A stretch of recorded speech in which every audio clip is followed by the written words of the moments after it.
There is an island in Japan where people seem to forget how to die. Not metaphorically, statistically.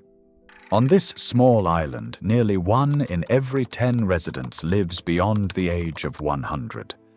Their secret is not expensive pharmaceuticals. It is not the latest Western diet. They do not obsess over calories, count macros, or chase health trends. Instead, they eat the same remarkable plant every single day. It appears in their soups, their teas, and the traditional dishes passed down from grandmothers long before the Second World War. For generations, this plant has been woven into everyday life, becoming an ordinary ingredient with an extraordinary reputation. But the first clue that this plant is different appears the moment you cut it. Instead of releasing white sap or a clear liquid, it bleeds a vivid golden yellow sap, bright like turmeric, striking like a warning sign, as if nature were trying to tell us that this plant was never meant to be forgotten. Then comes the part that seems almost impossible. Harvest one of its leaves at dawn, and by the following morning, a fresh leaf has already begun to replace it. Few edible plants regenerate with such speed, earning it a name that perfectly reflects its remarkable ability. The Japanese call it tomorrow's leaf.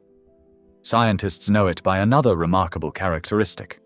It contains a rare bioactive compound found naturally in no other known plant. Researchers believe this compound may help activate your cell's natural cleanup system, a process that removes damaged proteins and worn-out cellular components before they accumulate and contribute to age-related decline. In other words, it encourages your cells to take out the garbage before the damage has a chance to build, before it can contribute to conditions associated with aging, including neurodegenerative diseases and certain forms of cancer. Could a humble plant, eaten every day for generations, be one of the hidden reasons behind one of the world's longest living populations? In 2016, a team of European researchers made a remarkable discovery. A unique compound found in Ashitaba appeared to extend the lifespan of yeast, fruit flies, and worms in laboratory studies by activating autophagy, the body's natural cellular recycling process. This is the same internal cleanup system that fasting is known to stimulate. Now imagine triggering that same biological pathway, not by skipping meals, but by eating a single plant. For the people of Japan's longevity islands, that idea is nothing new. They have been eating Ashitaba for generations. They did not publish scientific papers. They did not run clinical trials. They simply made the plant part of their daily lives, passing the tradition from one generation to the next. Then comes the surprising part. Despite its long history in Japan, you will not find fresh Ashitaba in most American grocery stores. The FDA has not approved any disease treatment or disease prevention health claims for the plant, and many people outside Japan have never even heard its name. Ashitaba, tomorrow's leaf. A plant eaten for centuries by one of the world's longest living populations, yet virtually unknown to much of the Western world. So where did this extraordinary story begin? It begins on a remote volcanic island. About 290 kilometers south of Tokyo, Hachijo Island rises from the Philippine Sea like an isolated outpost. Its volcanic soil is rich, but the environment is unforgiving. Powerful ocean winds, heavy humidity, and rugged terrain make farming difficult, causing many crops to struggle. Growing wild along the volcanic cliffs was a hardy green plant unlike anything they had seen before. It flourished where other plants failed. Cut off one of its leaves, and another would quickly begin to grow in its place. With limited food available, the exiles began eating it. Over time, they noticed something unusual. While the plant was no miracle cure, it became a dependable part of their diet, and stories spread that those who regularly consumed it seemed to remain healthier and more resilient than many of their counterparts on the mainland. And before long, Ashitaba earned a reputation that would survive for centuries. As the Edo period unfolded, Ashitaba's role began to change. It was no longer viewed simply as a survival food. It had become a respected part of traditional Japanese medicine and everyday life.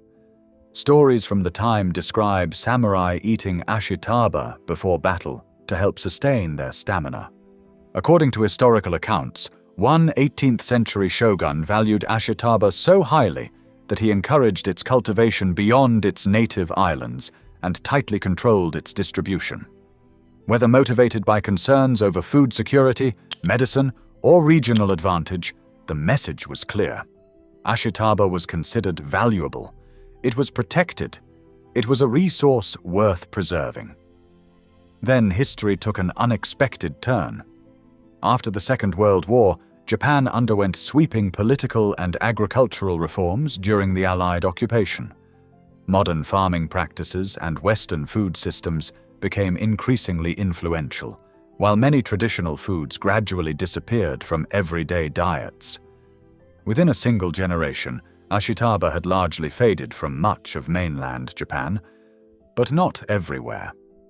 On the islands where the tradition never disappeared, families continued eating it just as their ancestors had done for centuries. For centuries, people praised ashitaba through tradition.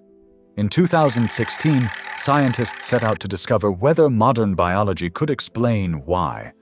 A research team at the University of Graz in Austria began examining the plant in detail. At first, its nutritional profile seemed impressive, but not extraordinary. Ashitaba contained high levels of antioxidants, abundant chlorophyll, and a wide range of vitamins and minerals.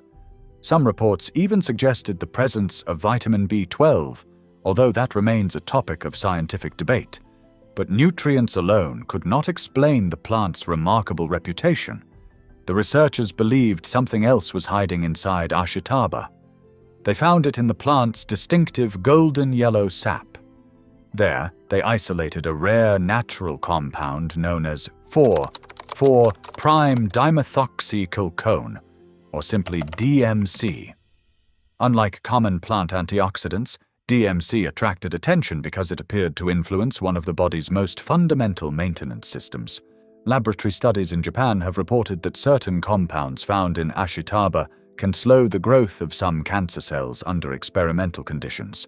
Researchers in South Korea have found that extracts from the plant may help reduce blood sugar spikes after meals.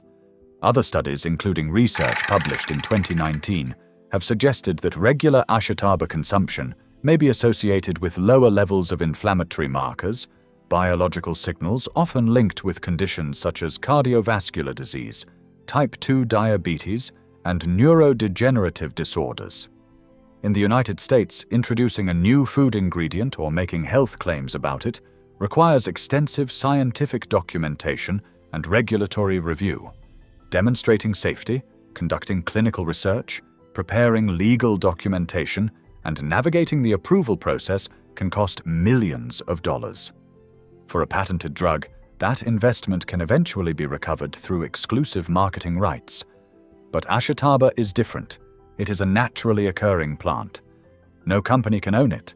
That means a business willing to spend millions generating evidence may ultimately create a market that every competitor can enter. As a result, ashitaba is available in some countries primarily as a dietary supplement.